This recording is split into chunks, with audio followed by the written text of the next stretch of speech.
ನಮಸ್ಕಾರ.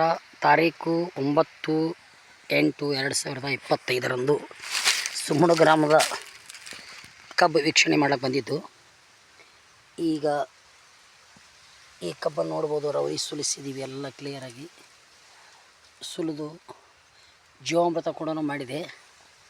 ಗ್ರೋನೈಟ್ರಸ್ pedal 90 spray ಮಾಡಿದೆ. ಮೇಲಾಗಿ ಇದನ್ನು ಭೂಮಿ ಪವರ್ ಕೂಡ ಹಾಕಲಾಗಿತ್ತು. ಈ ಥರ ರವದಿ ಇದು ಮಾಡಿಕೊಂಡು ಅದೇ ಈ ಕಬ್ಬು ನೋಡ್ಬೋದು. ಎಷ್ಟು ಇವಾಗ ಗಣಿಕೆ 1 2 3 4 7 8 9 10 ಸರಾಸರಿ 9 1 ಎಕರೆ ಕಬ್ಬು ನೋಡ್ಬೋದು. ಶ್ರೀಶೈಲ್ ಹಣಮಂತ ಪೂಜಾರಿ ನಾಯ್ಕೋಡಿ ಇವರದು ಸುಮ್ಮಡು ಕಬ್ಬು.